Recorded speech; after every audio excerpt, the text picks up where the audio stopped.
Alors, en manchette aujourd'hui, plusieurs concerts à venir en 2020 à Berthierville, dont un mettant en vedette Grégory Charles, et Lanoret veut prendre en main le déneigement de la 138 au milieu du village.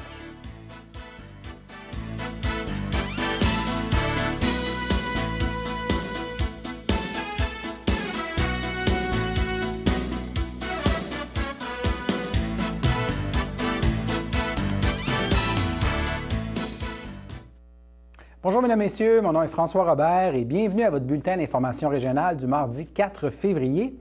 Berthierville vibrera une fois de plus au rythme de la musique country en juin prochain. La Ville de Berthierville a confirmé une aide financière et technique en lien avec la tenue du Cowboy Fest 2020. La prochaine édition retiendra l'attention du 25 au 28 juin prochain et l'événement est organisé par un organisme à but non lucratif, les Productions du Lac-Saint-Pierre. Il y a une contribution municipale de 1 750 $ qui a été votée par les élus de Berthierville à la séance du conseil régulière de février hier soir. Les membres du conseil municipal ont aussi autorisé l'organisme à utiliser un terrain à proximité de l'avenue Gabriel-Brissette. Et l'organisme louera de plus à la Ville pour une somme de 500 $ par jour l'aréna. Et ce n'est pas la seule annonce faite hier soir en termes de concerts à venir à Berthierville. Il y a le populaire Grégory Charles qui sera de passage à Berthierville en décembre prochain. On peut d'ailleurs voir une photo maintenant là, de M. Grégory Charles.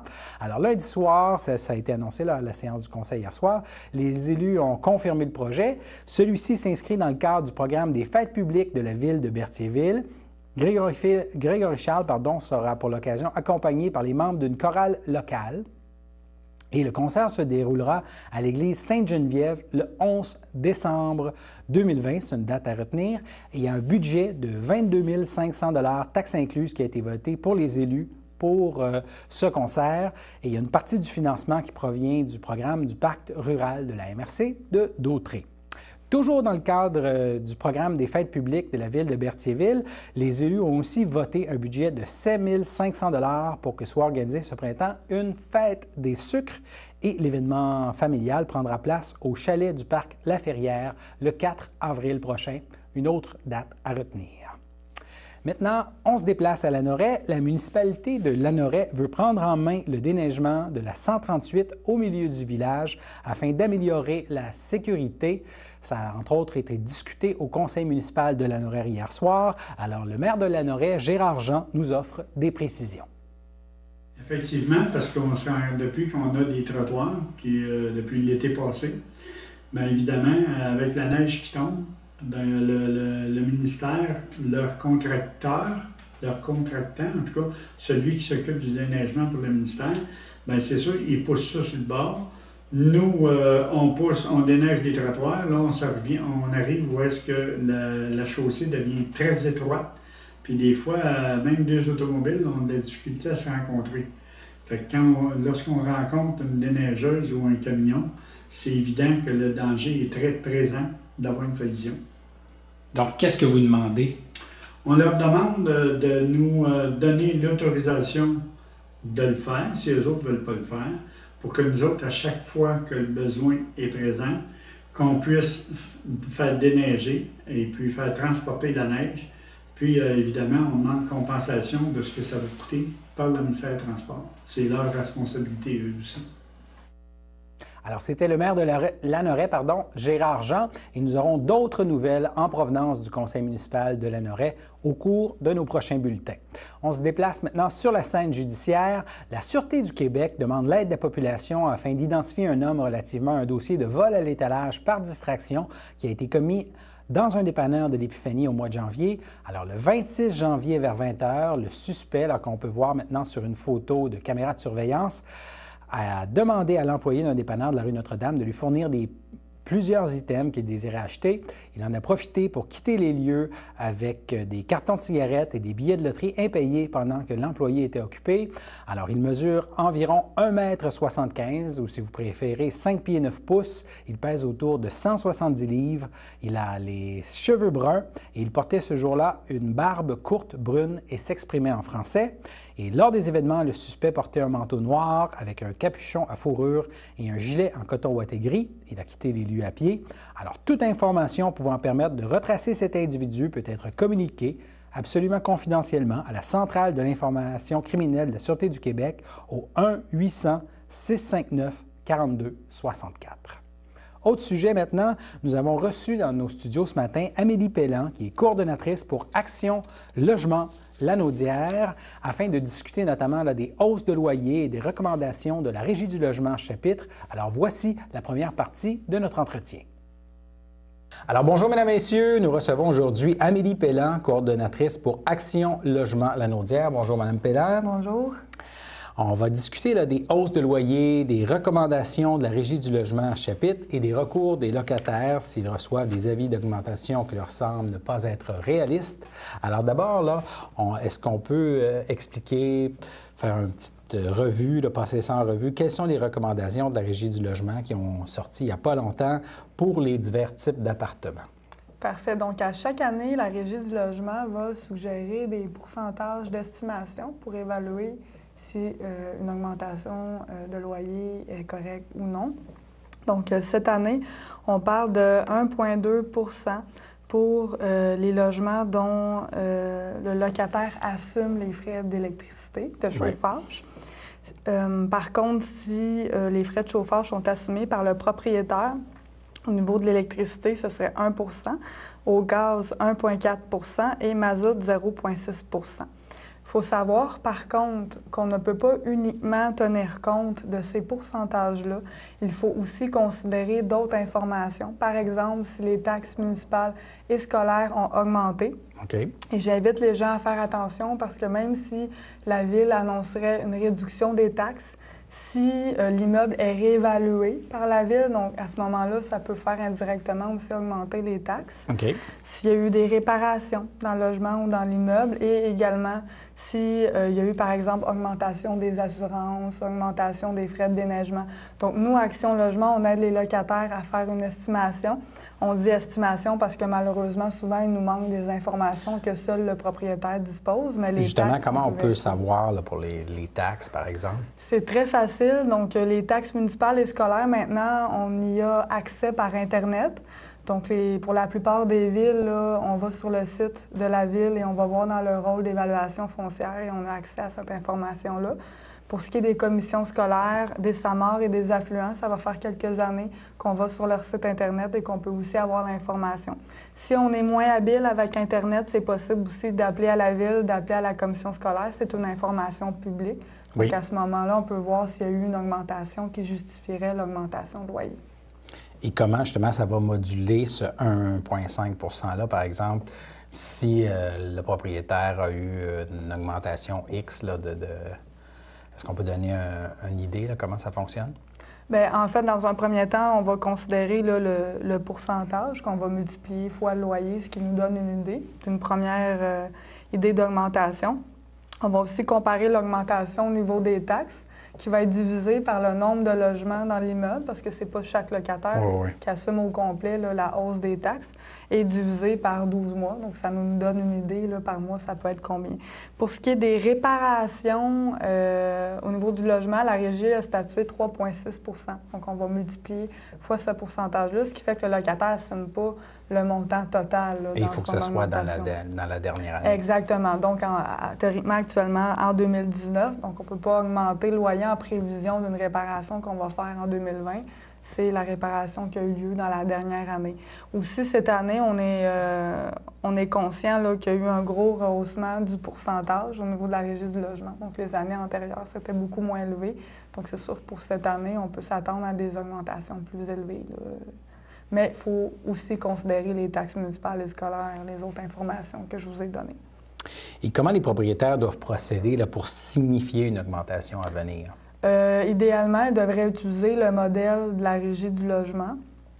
Il y a un modèle d'avis d'augmentation de loyer. Ils peuvent le remettre en personne au locataire, mais faire signer une accusé-réception ou l'envoyer par courrier recommandé.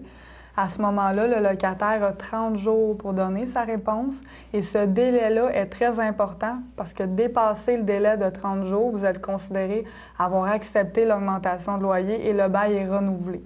Récemment, on a eu des locataires qui ont communiqué avec nous des augmentations très élevées et je ne vous mens pas, 80 $ par mois. On a un autre locataire, 200 $ par mois.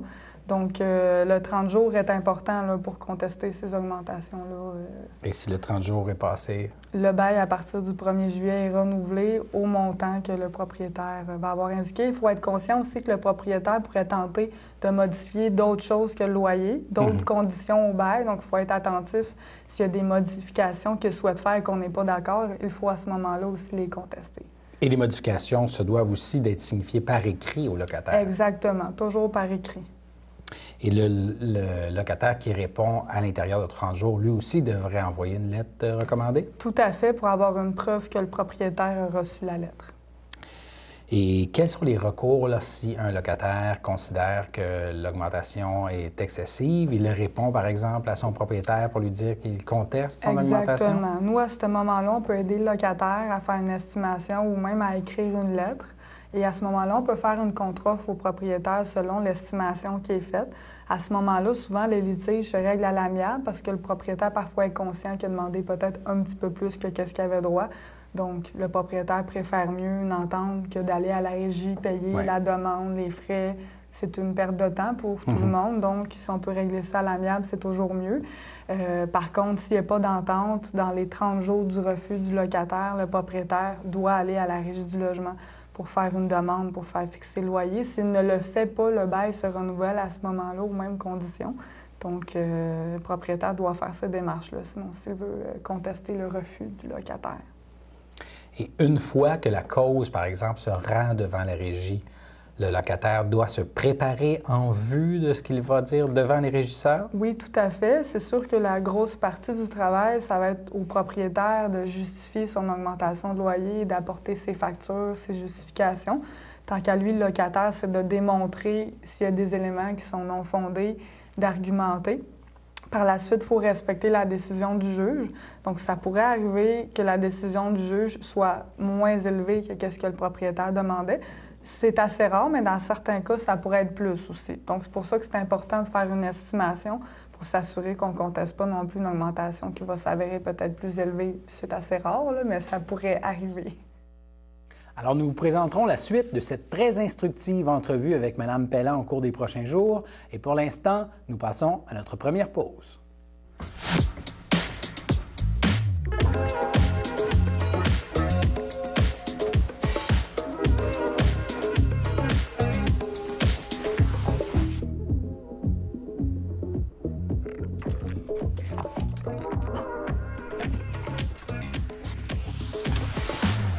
Elle a plein de métiers en elle.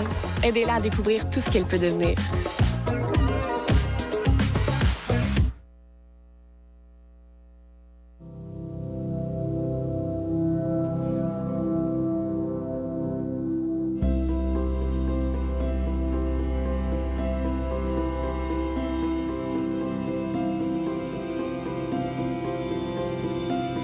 Si tu es capable de te mettre à la place des autres, c'est que tu as tout ce qu'il faut pour un jour travailler en santé et en services sociaux.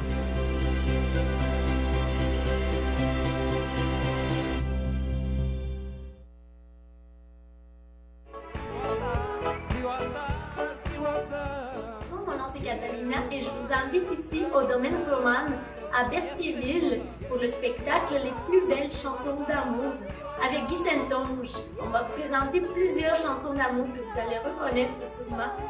Ça va être une soirée dansante, il va y avoir un souper spectacle, il y aura plusieurs choix de menus. Alors on vous invite vraiment en grand nombre, venez nous rejoindre pour le 14 février à Berthierville au domaine Roman.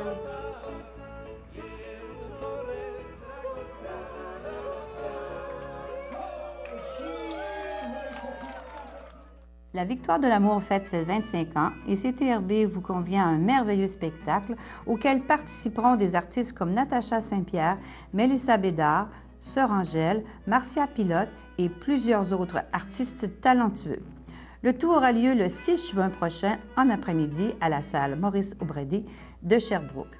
Le départ se fera en autocar de Berthierville à 9 h et le prix du billet est de 99 $, incluant un repas au buffet des continents. Les places sont limitées, alors réservez au plus tôt en téléphonant au 450-836-5103 ou 450-758-1670. Alors, n'hésitez pas à venir passer un moment très agréable pour débuter l'été 2020. Le samedi matin, dès 9h30, nos téléspectateurs sont invités au Super Bingo télévisé diffusé de nos studios de Berthierville.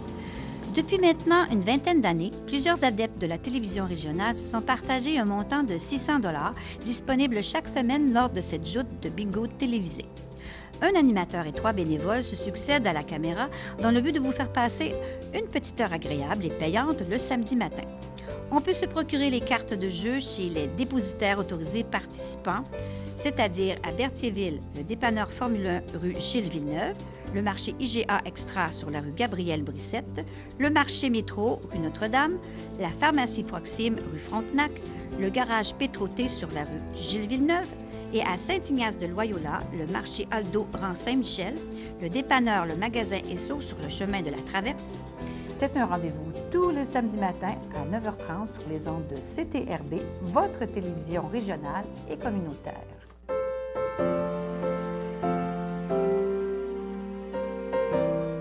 Alors, au chapitre des anniversaires, pour ce mardi 4 février, la FADOC de l'Île-du-Pas souhaite un joyeux anniversaire à Jean-Marc Boucher.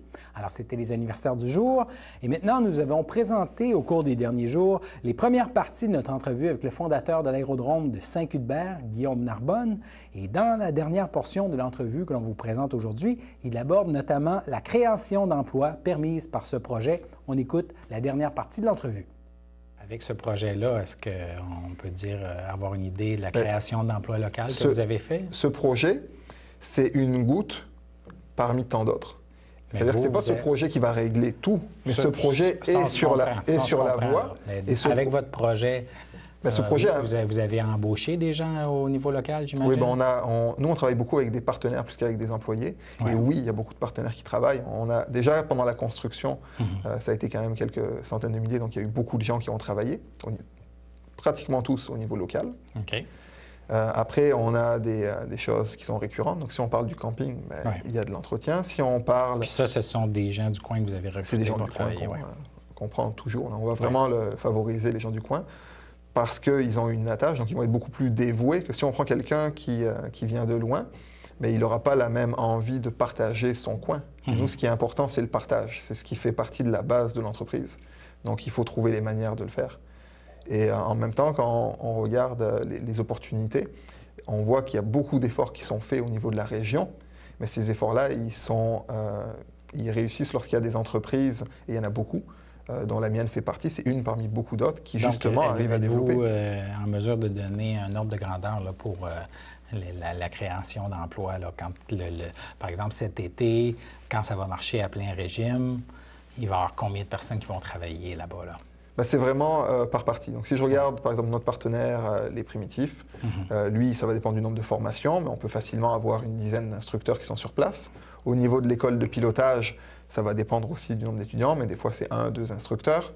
La crêperie, on peut avoir 4, 5 personnes qui travaillent là. L'entretien ménager des différentes infrastructures, ça peut être 3, 4 personnes. Okay. Après, il y a beaucoup, beaucoup de choses qui s'additionnent. Puis plus le projet grandit, plus il y a de l'emploi. Ouais. Et c'est de l'emploi qui, en général, est quand même bien rémunéré et qui est quelque chose aussi avec des bonnes conditions parce que vu que c'est une entreprise familiale, il y a une proximité, donc il y a un respect. On est vraiment dans une vision de management renouvelé, donc on est dans une vision respectueuse, en fait. Et en termes de retombées économiques pour la région, est-ce qu'on peut encore là avoir... une idée un peu? Avez-vous fait une étude? Avez-vous des projections? On parlait d'environ 25 millions sur le projet. Mais c'est sûr que ça va toujours dépendre étant donné que c'est un projet qui est adaptatif, ça va dépendre de qu'est-ce qu'on construit, comment ça se fait, de l'évolution. Puis c'est pas un projet... Je ne suis pas arrivé pour faire ce projet, le construire et partir. C'est une entreprise familiale, comme par exemple une entreprise, une ferme qui va se créer, elle va s'agrandir, elle va évoluer au fur et à mesure du temps. Mais le centre aéro-récréatif, c'est exactement la même chose. Vous entendez léguer ça à vos enfants? Ou à mes enfants ou à d'autres personnes qui voudront. Je ne veux pas les inciter avant l'heure, ils verront ce qui les intéresse, mais s'ils ont de l'intérêt, oui. Puis si ce n'est pas eux, je suis certain qu'il y aura d'autres personnes qui auront de l'intérêt. Mais moi, j'ai l'intention de me rendre jusqu'à la fin de mes jours sur place. Là. Donc, c'est pas un projet qui est fait pour être livré et partir sur autre chose. C'est un projet qui est fait pour durer et qui est avant tout le partage d'une passion. Puis quand vous parliez de 25 millions, ça, c'est quoi? C'est ça représente un horizon de plusieurs années? Oui, c'est à terme, là, sur l'ensemble. Déjà, quand on parle des aérovillas, ben, ça représente un certain coût pour les construire. Quand on parle d'un camping, je ne connais pas de camping qui sont en bas de 3 millions. Si on regarde la partie de la seigneurie, on sait que c'est plusieurs millions aussi.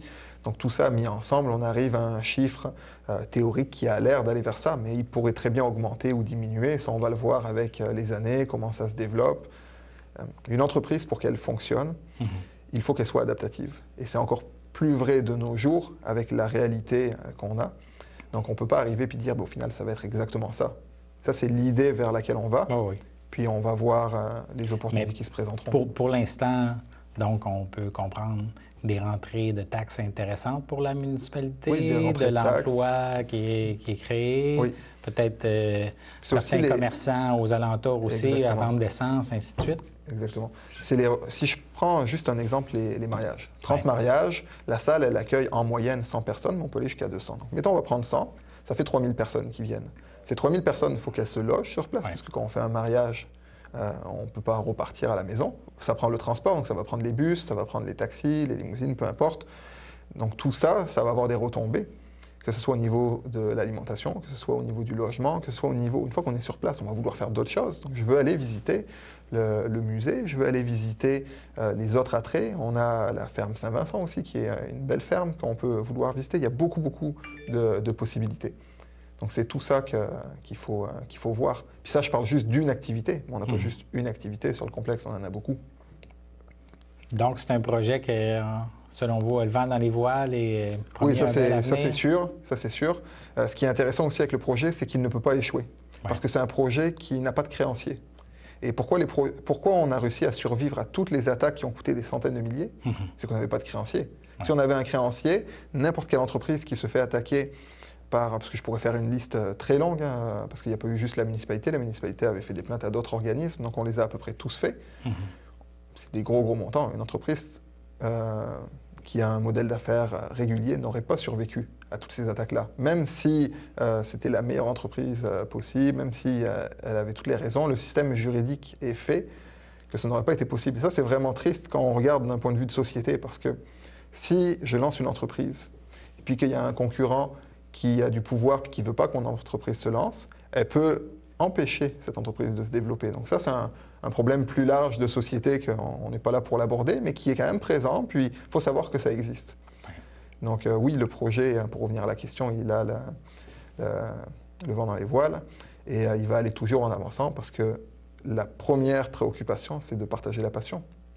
Et ça, il n'y a rien qui peut freiner quelqu'un qui est dévoué et qui veut arriver à ces fins-là.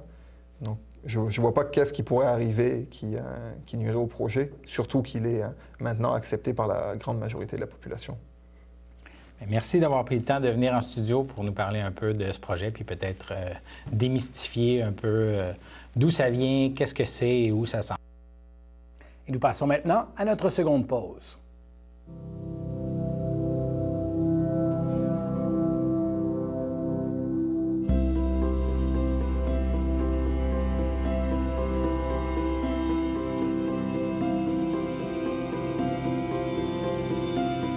Si tu es capable de te mettre à la place des autres, c'est que tu as tout ce qu'il faut pour un jour travailler en santé et en services sociaux.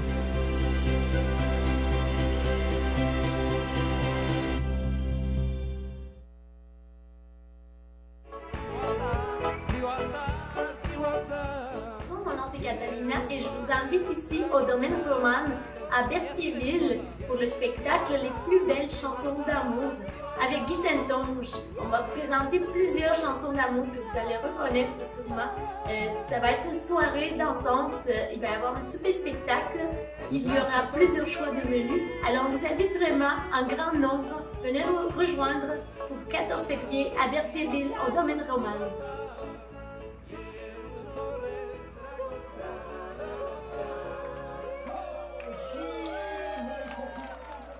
Pour vous donner le courage de passer à travers notre hiver 2020, juste après la Saint-Valentin, que diriez-vous de participer à notre bingo spécial qui aura lieu samedi le 15 février et de gagner une cagnotte de 1 200 $? Les cartes en quantité limitée seront en vente au prix de 5 $ pour 3 cartes. Donc, N'hésitez pas à tenter votre chance afin de célébrer l'arrivée du printemps en grande pompe. Bonne chance à tous!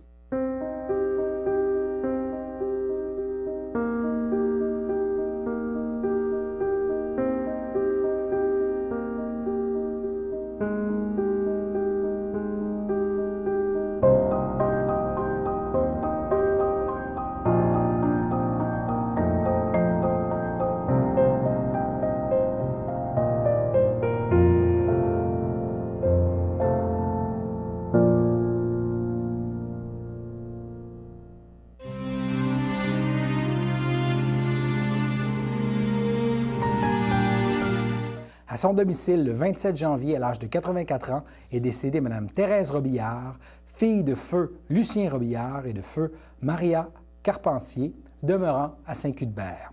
Elle laisse dans le deuil, outre ses parents, ses sœurs, son frère et sa belle-sœur, Janine Robillard, Normand Robillard, Claire Robillard, André Dostalaire, ainsi que plusieurs neveux, nièces et autres parents et amis. La famille vous accueillera le samedi 8 février dès 13h30 en l'église de Saint-Cuthbert, où les funérailles auront lieu le même jour à 14h30 et Mme Thérèse Robillard sera inhumée au cimetière de Saint-Cuthbert à une date ultérieure. Au CHSLD Parfilia-Ferland, le 30 janvier, à l'âge de 89 ans, est décédée Mme Thérèse Lavallée, épouse de feu Roland Belrose, demeurant à Sainte-Élisabeth. Elle laisse dans le deuil ses enfants, Jacques Belrose, Guylaine Belrose, Lynn Belrose, de même que ses petits-enfants, Roxane et Pierre-Luc Belrose, Cindy Tanguay-Beausoleil et ses arrière-petits-enfants, Jacob Pellan, Jérôme et Juliane Rattel, de même que sa sœur et ses belles-sœurs, Rolande Lavallée, Pauline Desrosiers, Ghislaine Lambert, Thérèse Belrose, ainsi que plusieurs neveux, nièces et autres parents et amis.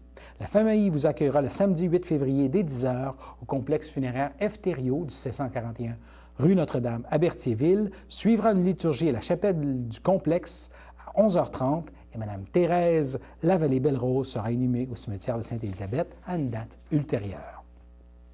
Au CHDL de Saint-Charles-Borromée, le 30 janvier, à l'âge de 94 ans, est décédée Mme Janine Coulombe, épouse de feu Paul-Aimé Savignac, demeurant à Berthierville. Elle laisse dans le deuil ses enfants, Manon Savignac, Lynn Savignac, Luc Savignac, de même que ses petits-enfants, Pierre-Marc, Sébastien, Stéphane, Mélissa, Laurie, Audrey et ses arrière-petits-enfants, Elliot Bruno-Roch et Axel Perrault, de même que ses belles-sœurs et beaux-frères, Gertrude Blais, Jean Desrochers, Yolande Grandchamp, Muriel Savignac, Rachel Malo, ainsi que plusieurs neveux, nièces et autres parents et amis. La famille vous accueillera le vendredi 14 février de 19 à 21h et samedi le 15 février dès 11h au complexe funéraire Efterio du 741 rue Notre-Dame à Berthierville et suivront les funérailles en l'église de Sainte-Geneviève de Berthier samedi le 15 février 2020 à 14h et Mme Janine Coulombe-Savignac sera inhumée au cimetière de Sainte-Geneviève de Berthier. Et nous passons maintenant à la météo.